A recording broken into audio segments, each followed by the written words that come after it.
நண்பர்களுக்கு வணக்கம். மக்களுக்கு தெரிஞ்சிருக்கும், இன்னைக்கு 6வது நாளாக செவிலியர்கள் வந்து தொடர்ந்து போராடிட்டே இருக்கிறாங்க.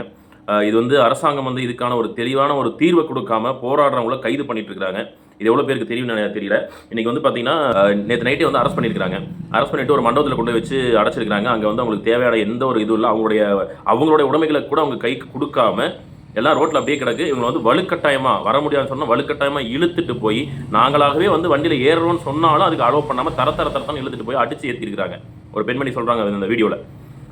அவ்வளோ மோசமாக அவங்க நடத்த வேண்டிய அவசியம் என்ன? அவங்க கேட்டது அவங்களுடைய சம்பளம் தானே. உங்கள் வீட்டு காசு எடுத்து கொடுங்கன்னு கேட்கலையே. அவங்களுடைய வருமானம், அவங்க உழைச்ச உழைப்புக்கான காசு தானே கேட்டாங்க. நீங்கள் தானே தரேன்னு சொன்னீங்க. இது கேட்குறதையா இவ்வளோ அடக்குமுறை பண்ணுறீங்க? இவ்வளோ சர்வாதிகார ஆட்சியாக பண்ணுறீங்க? நாங்களாம் மனுஷங்களே இல்லையா உங்களுக்கு? அவங்க பெண்மணிங்க பாவங்க. அவங்க ரோட்டில் இவ்வளோ நாளாக போராடிட்டு இருக்கிறாங்க. என்னன்னு கூட கண்டுக்காம நீங்கள் பாட்டுக்கு இவ்வளோ தரத்தரன்னு எழுதிட்டு போகிறீங்க. ஒரு பெண்மணி சொல்கிறாங்க, அவங்களுக்கு வந்து சொல்லவே மனசு கஷ்டமாக இருக்குது. என்னென்னா, அவங்க வந்து பீரியட்ஸ், அவங்க வந்து நாப்கின் சேஞ்ச் பண்ணுறதுக்கு கூட அலோவ் பண்ணாமல், அது வந்து அவங்க பேக்கில் இருக்க அந்த பேக்கை கூட கொடுக்காம, யோசிச்சு பாருங்கள் அவங்க நிலைமை என்னவாக இருக்குன்னு. மக்களுக்கு இது புரியுதான்னு தெரியல. மக்கள் எவ்வளோ பேர் குரல் கொடுக்குறாங்கன்னு தெரியல. உண்மையிலே வந்துங்க, கோவிட்டை நினச்சி பாருங்கள். கொரோனா டைமில் நம்ம அவங்கள வந்து தேவதைகளாக பார்த்தோம். இன்றைக்கி அவங்கள ரொம்ப கேவலமாக நடத்துகிறாங்க.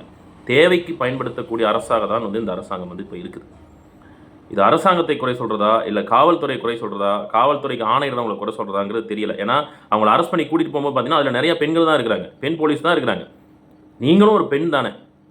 கொஞ்சமாவது அவங்களே வரேன்னாங்கன்னா அவங்கள அப்படியே ஏற்றிட்டு போகலாமே வண்டியில். அவங்களே வரேன்றாங்களே, நீங்கள் அவங்கள கையை பிடிச்சி தரத்தனை இழுத்துட்டு போகணும் அவசியம் என்ன? அவங்களே வர சொல்கிறாங்கல்ல. உங்களுக்கு தேவை அவங்களை கைது பண்ணணும், அவ்வளோதானே. ஏன் இவ்வளோ அடக்குமுறை பண்ணணும்? ஒரு பெண்மணி பேசியிருக்கிற ஆடியோ இருக்கு, அதை கேளுங்களேன். ஹலோ மேம், மேம் வளர்மதி பேசுகிறேங்க மேம். மேம் காலையில் பாத்ரூம் போகிறதுக்காக மேம் வெளியே வந்தோங்க மேம். உள்ளே இருக்கிற பாத்ரூம் எல்லாம் லாக் பண்ணியிருக்குன்னு சொல்லிட்டு வெளியே காசு கொடுத்து போகலான்னு சொல்லி பாத்ரூம் வந்தேங்க மேம். எல்லாம் வாஷ்ரூம்லாம் போயிட்டு நான் பீரியட்ஸ் வரையும் மேம் நாப்கின் எல்லாமே சேஞ்ச் பண்ணிட்டு உள்ளே வரலன்னு சொல்லி வந்து பார்த்தா போலீஸ் எல்லாம் கேட்டெல்லாம் லாக் பண்ணியிருந்தாங்க மேம். எங்களை உள்ளேயே அலோவ் பண்ணவே இல்லை. சரி அட்லீஸ்ட் பேக்காவது எடுத்து கொடுங்க மேடம் அப்படின்னு சொல்லிட்டு, எடுத்து கொடுங்க மேடம் சார்லாம் சொல்லி கேட்டோங்க மேம். பேக்கு அவங்க எடுத்து தரல. நீங்கள் போங்க ஃபஸ்ட்டு வண்டியில் ஏறுங்க, உங்களுக்கு பேக் வரும்னு சொல்லி சொன்னாங்க மேம். சரிங்க மேம், அட்லீஸ்ட் என்ன இன்னும் காலையில் எழுந்திரிச்சு பாத்ரூம்க்கு போயிட்டு வந்ததோட சரிங்க மேம். இன்னும் நாப்கின் கூட சேஞ்ச் பண்ணலைங்க மேம். இருக்கிற நாப்கின் ஃபுல்லாக விட்டாய் கிடக்குங்க மேம். அட்லீஸ்ட் எனக்கு பேக் எடுத்து கொடுக்குற நாப்கின் சேஞ்ச் பண்ணிட்டாவது வரும்னு சொன்னாங்க மேம். அதுக்கும் அவங்க அலோவ் பண்ணவே இல்லை. தரடி கையெல்லாம் கீறி காயமாயி இன்னும் தரடி இழுத்துட்டு வந்து வண்டியில் ஏற்றி விட்டுட்டாங்க மேம்.